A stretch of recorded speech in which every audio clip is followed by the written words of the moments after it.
Los reyes de Aragón accedieron al trono, se coronaron, tuvieron familia y descendencia, y entre sus cometidos estuvo el de agrandar y fortalecer el reino con nuevas conquistas. Por lo demás, enfermaron y murieron como también lo hicieron sus vasallos. En eso sí que hubo igualdad. Pero a diferencia de las vidas de sus súbditos, las de los reyes no estuvieron exentas de leyendas, anécdotas y curiosidades. Hoy, en Reino y Corona, os invitamos a descubrir las peculiaridades de la monarquía aragonesa. Bienvenidos.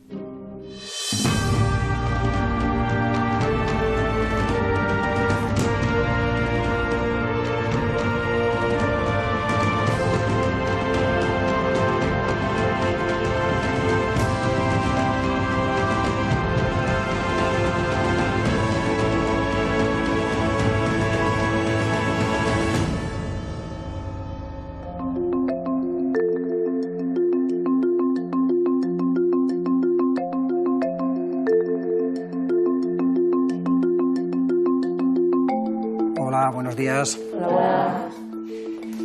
Bueno, hoy vamos a hablar del origen de Aragón. Aragón no tanto la comunidad, el territorio en el que vivimos y hemos nacido la mayoría de nosotros, sino del concepto de Aragón. ¿Qué sabéis de Aragón? Fue una familia de reyes y reinas muy poderosa. Muy bien, Julia. Exactamente eso. Es el linaje de una familia de reyes. De los reyes de Aragón, que como sabéis comienza con Ramiro I. Pero os tengo que decir que no exactamente, porque sabemos que antes de la aparición de la dinastía ya existía el término de Aragón. ¿Qué se llamaba Aragón? ¿El río Aragón? Muy bien, Yasín. El Aragón y su afluente, el Aragón Subordán. Pero, ¿alguien sabría decirme dónde están estos ríos? ¿En el Pirineo de Huesca? Efectivamente, Javier, muy bien. En el Pirineo de Huesca, en la parte occidental de nuestro Pirineo. Es allí donde nació, donde se independizó el Condado de Aragón, que junto con otros condados acabará dando lugar al Reino de Aragón. Pero ¿alguien me sabría ser un poco más preciso y decirme qué territorios abarcaba el Condado de Aragón? Se extendía por los valles de Hecho, Ansó y Canfranc. Efectivamente, el Condado de Aragón, que después se acabará uniendo a los condados vecinos de Sobrarbe y Ribagorza y dando lugar al Reino de Aragón, y posteriormente, ya sabéis, en el siglo XII, acabará dando lugar a la Corona de Aragón. Pero ¿quiénes fueron los auténticos artífices que ese pequeño condado del Pirineo acabase transformándose en un poderoso estado peninsular, en una gran potencia del Mediterráneo? Los aragoneses. Muy bien, Julia. Exactamente, los aragoneses, todos los aragoneses, desde los estamentos más modestos a los estamentos más poderosos, desde la iglesia hasta la nobleza, una nobleza que será fundamental porque financiará las empresas que llevarán a cabo los reyes hacia el sur peninsular y hacia el Mediterráneo, haciendo a Aragón protagonista de grandes batallas y de legendarias conquistas.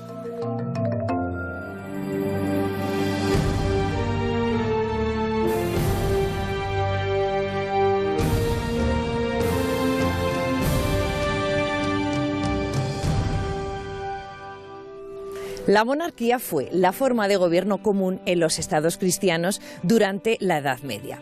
No en vano se creía que formaban parte de un reino universal gobernado por Dios. Los monarcas aseguraban de hecho tener un derecho divino para gobernar. Precisamente, este escondido lugar de Aragón en el que estamos hoy es un ejemplo de esa relación entre lo divino y lo real. Es el monasterio de San Victorián, en el municipio del Puello de Araguás, en el corazón del Sobrarbe. Está considerado el primer monasterio de España y fue muy importante en la historia de Aragón. Estuvo protegido por reyes y papas y durante siglos se configuró como el centro político, económico y espiritual del Sobrarbe, teniendo control también sobre localidades de Ribagorza, Somontano e incluso tuvo posesiones en Valencia. Cuenta la tradición que el monasterio de San Victorián fue testigo de un hecho importante en la historia de Aragón. Hasta aquí vinieron el rey aragonés Ramiro II, el monje, y el conde de Barcelona, Ramón de Berenguer IV, para decidir los esponsales entre el conde y doña Petronila, la hija del rey Ramiro. Unión que posteriormente daría como fruto la formación de la Corona de Aragón.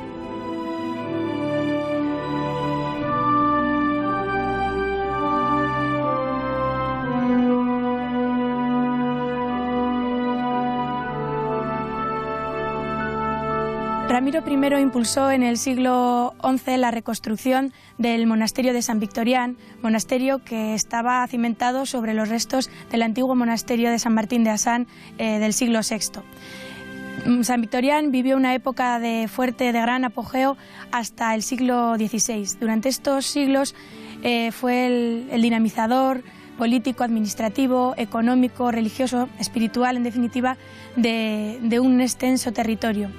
En el siglo XVI comenzó su decadencia debido principalmente a las políticas reales y eclesiásticas que le obligaron a ceder la mitad de sus propiedades al recién creado obispado de Barbastro.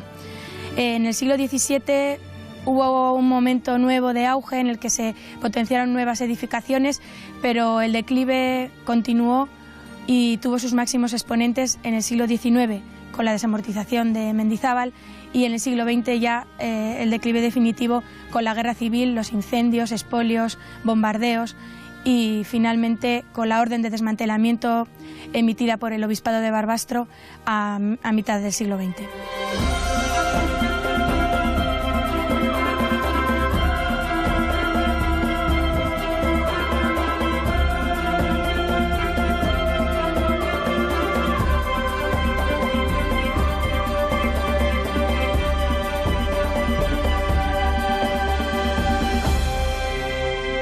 En Aragón nunca hubo un orden legal en la sucesión al trono, aunque el primer rey de la dinastía, Ramiro I, dejó escritas unas pautas. Aunque había cierta libertad para elegir al heredero, por regla general heredaría el primogénito. Si éste no tenía descendencia, el trono pasaba al siguiente hermano varón. Si el primogénito era una mujer, ella se convertía en heredera, pero se debía casar con el marido que le asignasen los nobles y traspasarle su poder hasta que naciese su hijo y éste reinase. La primera dinastía real aragonesa fue la de los Ramírez, descendientes del rey Ramírez I, que estuvo a punto de desaparecer al fallecer sin descendencia Pedro I y Alfonso I.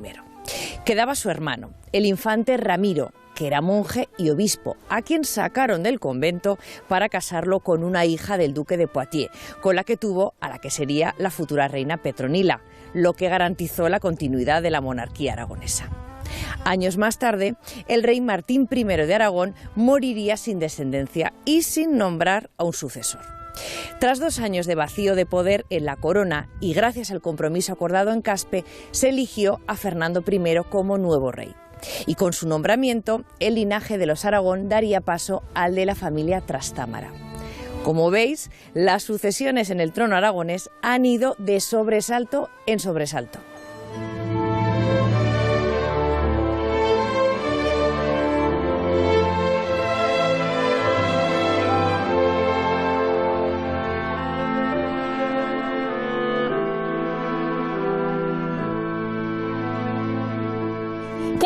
Que sí, a mi regreso, que ahora voy a llevarle su ración al Dominus Pedro.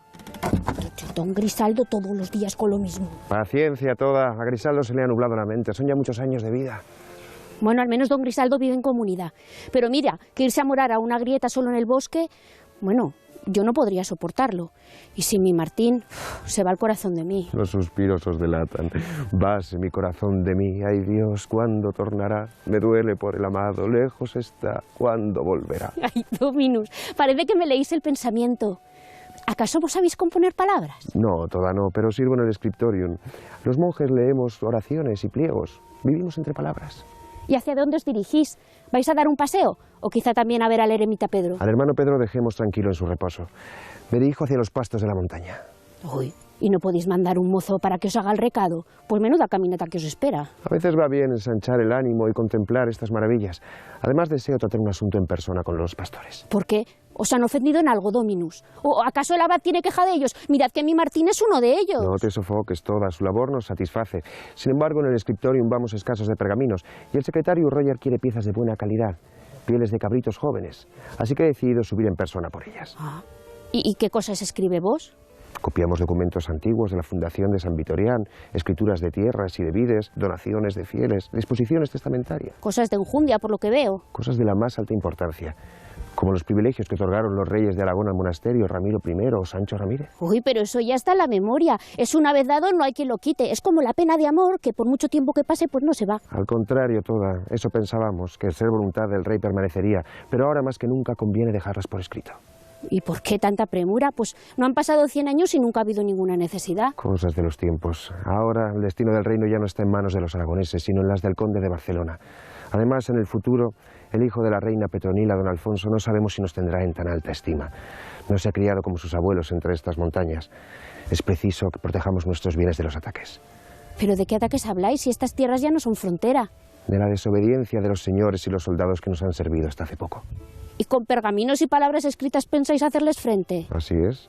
No hay mejor defensa que la voluntad de un rey hecha escritura. Bueno, vos sabréis más que yo de estas cosas. Pero decidme, si no escribe versos, ni cuenta hazañas de héroes, ¿para qué sirve conocer las palabras? Bueno, a veces también narramos aventuras, pero no de soldados, sino de monjes. ¿De monjes? Sí, como el breviario de San Victorián, donde se recogen sus milagros y sus viajes. Si queréis, os puedo relatar algún pasaje de camino a la cueva del hermano Pedro. Bien está, Dominus, que bien aligerará los pasos.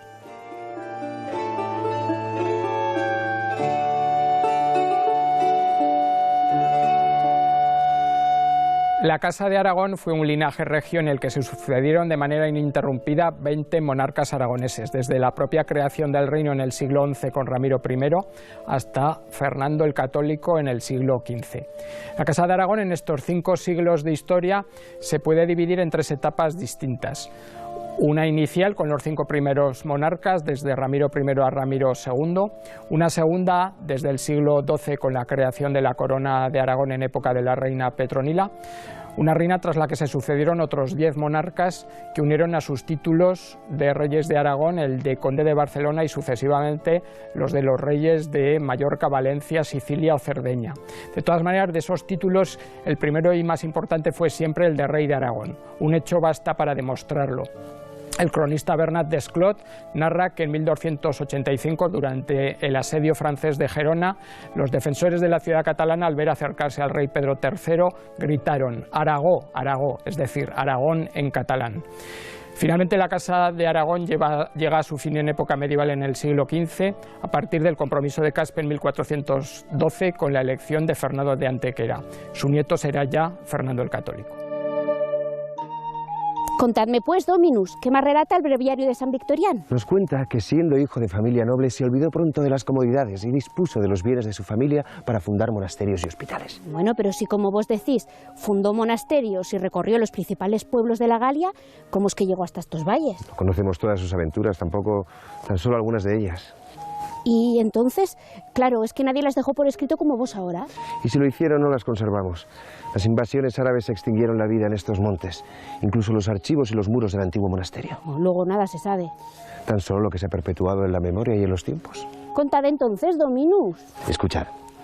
Tomó el santo camino hacia los montes del Pirineo con algunos compañeros, camino hacia el monasterio de Asán.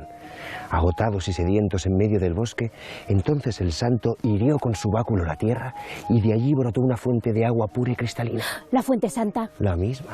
¿Y entonces allí fundó el monasterio? El monasterio ya se había fundado en tiempos de los godos.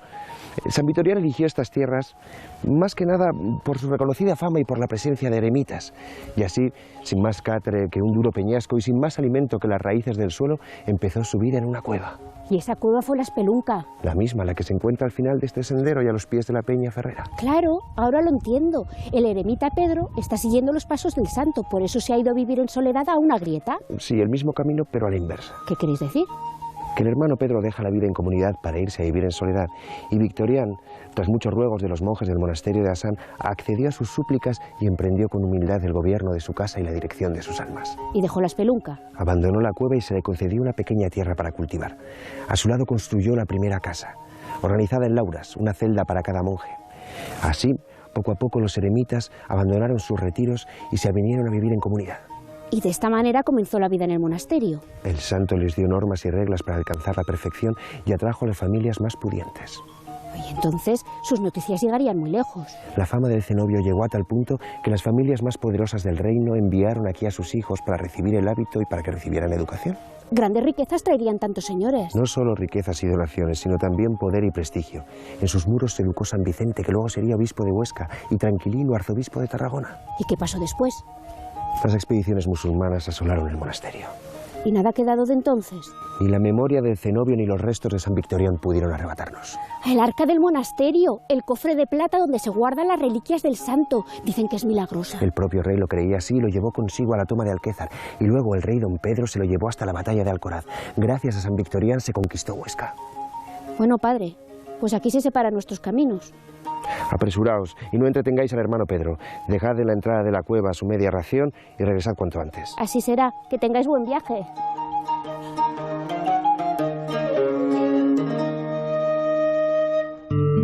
Cada reinado se inicia a la muerte del rey anterior, por lo tanto la muerte es la que legitima al nuevo monarca y abre un periodo en el cual el reino se prepara para vivir los grandes fastos de la coronación y de la entronización del nuevo monarca.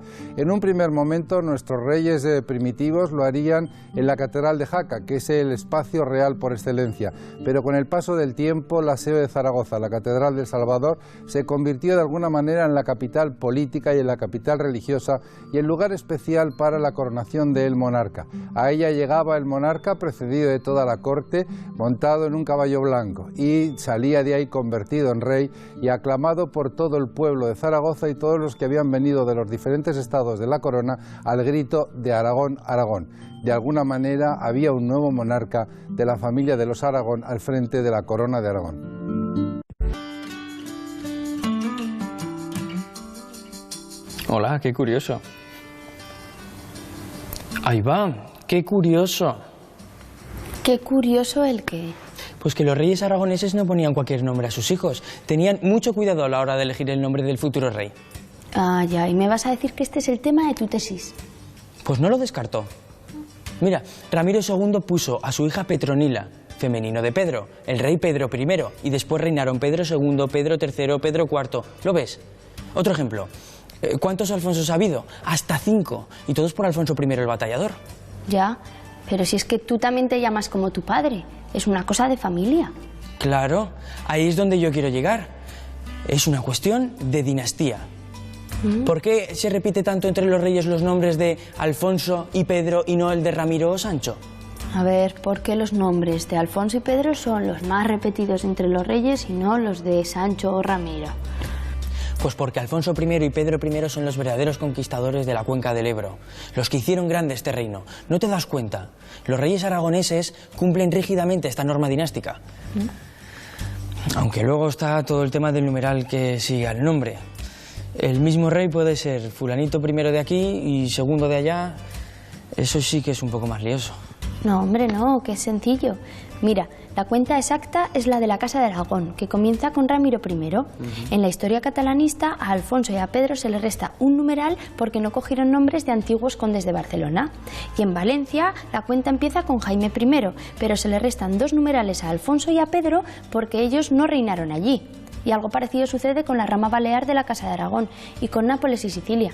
¿Entiendes? Sí, lo entiendo, pero vaya tela, ¿eh? Ya, sí, eso sí. Es de estudiar. Sí, de estudiar.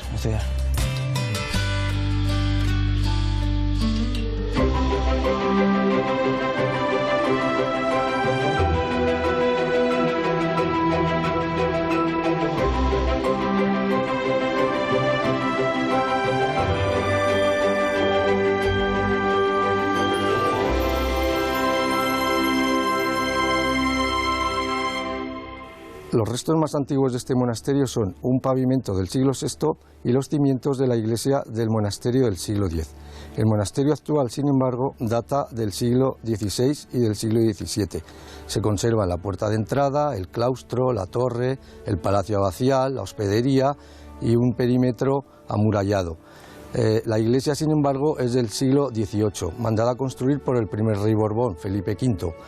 Consta de 3 naves, de un ábside plano, de una sala capitular con su archivo y la sacristía construida sobre la cripta.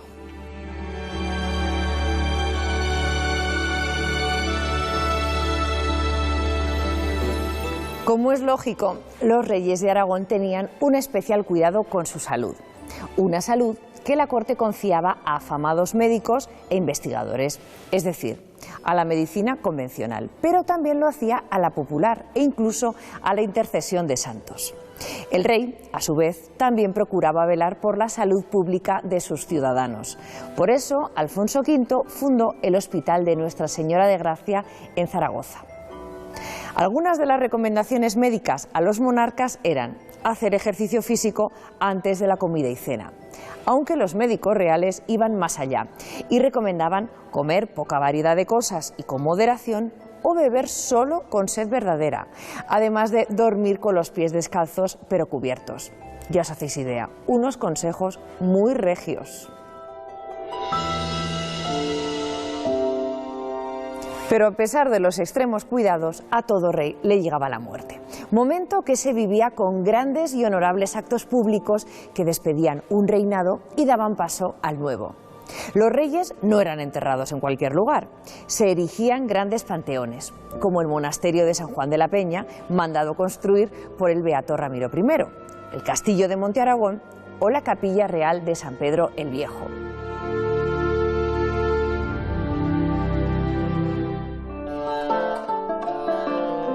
Que los castillos y fortificaciones y las otras honores que tienen, así los tenga y posea en lo sucesivo el conde Ramón Berenguer IV. Vos de nuevo, Poncio. A nos, Ramiro, rey de Aragón, nos complace vuestra presencia. Majestad, a este vuestro servidor nos produce igual sentir. En alta estima os tenemos.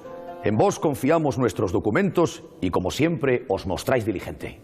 Tan solo sirvo como escribano a mi señor el conde de Barcelona, honor bien acogida en asuntos de tan gran fidelidad. Compartido afecto sentimos por vuestro señor, Poncio, gracias a vuestros servicios prestados en tierras lejanas y que aún no hemos olvidado. Tierras ajenas las de Besalú por aquel entonces, pero pronto seréis padre y señor de las mismas.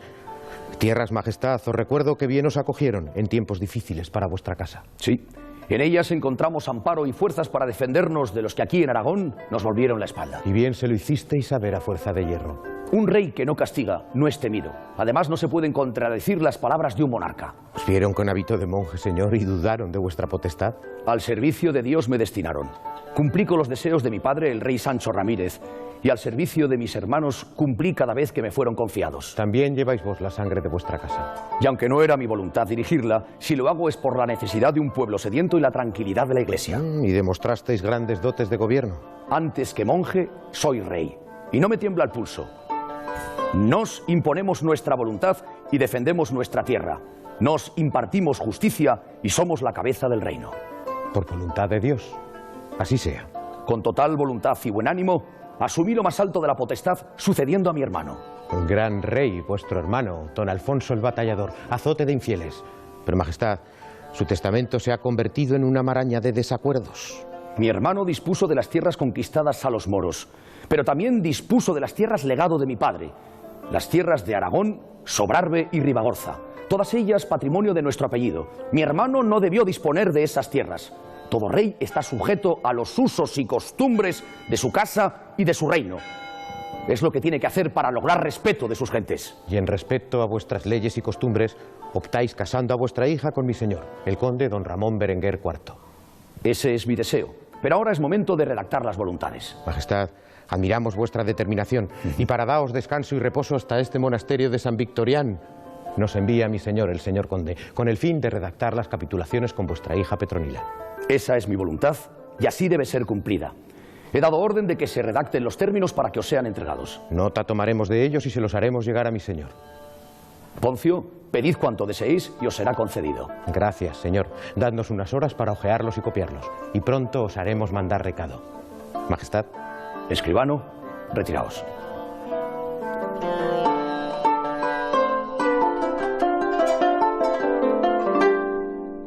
La coronación de los reyes de Aragón se llevaba a cabo en la SEO de Zaragoza.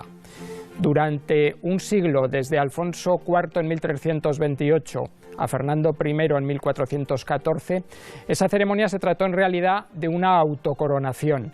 Era el propio soberano el que se armaba a sí mismo caballero, el que colocaba sobre su cabeza la corona y tomaba con sus manos otros símbolos de la realeza como el pomo o el cetro. Esta singular autocoronación era, como podemos ver, una demostración impresionante del poder y la autoridad de la corona.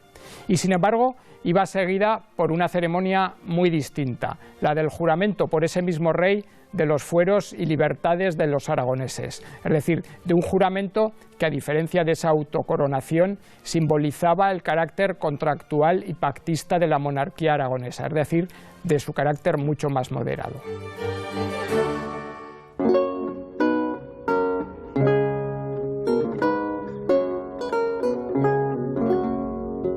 ¿Queríais vernos, señor? Sí, os he mandado llamar. Os diréis, majestad. Ha llegado el momento de poner las cartas sobre la mesa. Decidnos, ¿cuáles son las voluntades de vuestro señor el conde de Barcelona? Desposar a vuestra hija, darle un marido y un príncipe a los aragoneses.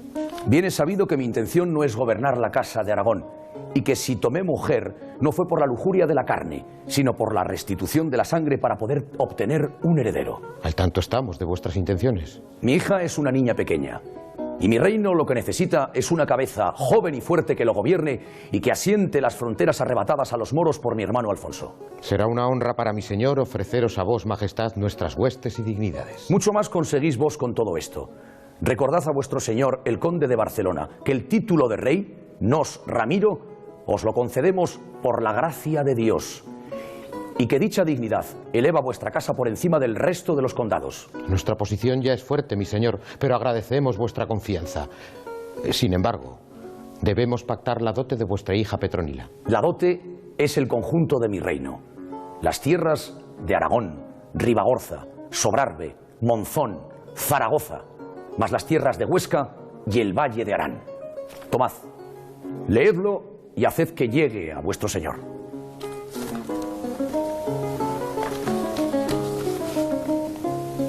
En el nombre de Dios, yo, Ramiro, por la gracia de Dios, rey de los aragoneses, te doy a ti, Ramón, conde de los barceloneses, a mi hija como esposa y la integridad del reino de los aragoneses, como mi padre Sancho y mis hermanos Pedro y Alfonso siempre poseyeron y tuvieron. Y encomiendo a mis hombres para que os rindan homenaje y juramento, para que os sean fieles de tu vida y de tu cuerpo, sin fraude o engaño, fieles de todo el reino citado, salvada la fidelidad, a mí y a mi hija, y os obedezcan como a rey en todas las cosas. De igual modo, mi señor, ¿qué ocurriría si sucediera, Dios no lo quiera, que vuestra hija muriera antes de dejar descendencia y mi señor le sobreviviera? Seguiríamos los usos y costumbres que mi padre y mi hermano siguieron durante su reinado. ¿Y cuáles son esas costumbres? Si vuestro señor enviudara, es libre de contraer matrimonio. Luego, si mi señor contrajera nuevas nupcias, el reino sería para sus descendientes y no retornaría a vos. La donación de mi reino es libre e inmutable, sin ningún obstáculo después de mi muerte. Así sea. Sin embargo, retengo para mí el real dominio sobre las iglesias de mi reino y los monasterios de San Juan de la Peña y San Victorián, entre otros. ¿Deseáis algo más? Que durante toda mi vida sea vuestro padre y señor. Que os guardemos fidelidad. Que nos, Ramiro de Aragón, sea rey, padre y señor de todos vuestros condados el tiempo que a mí me plazca. Pero, señor, ¿no creéis Esto os doy y concedo a los hijos de los hijos tuyos, sean descendencia de mi hija por los siglos de los siglos. Y ahora, escribano, podéis marchar. Eso sí, llevad estos documentos a mi futuro yerno Ramón. Dentro de un tiempo habremos de vernos en Barbastro para firmar las capitulaciones. Así sea esta la voluntad de este, vuestro rey. Majestad. Poncio, que tengáis buen viaje.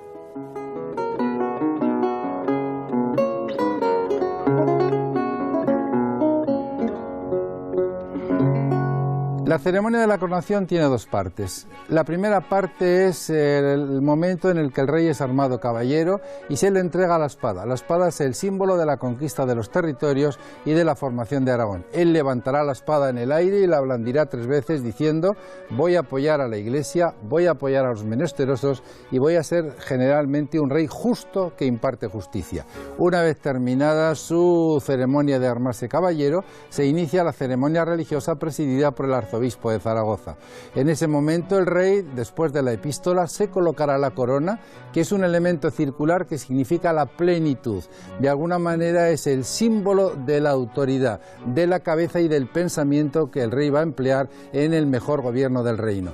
Junto a la corona, el rey va a coger en una mano el cetro, que simboliza la autoridad y de alguna manera su autoridad personal, y en la otra va a tener el pomo o mundo, es un elemento circular que simboliza todas las tierras del reino que él va a gobernar.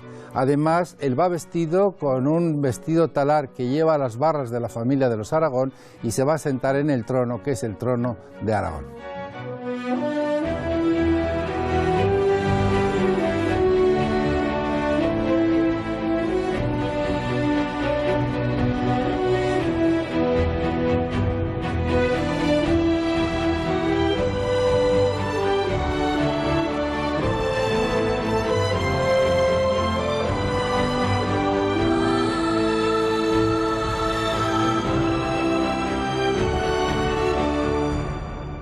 La verdad es que se podrían decir muchas más cosas sobre la monarquía aragonesa.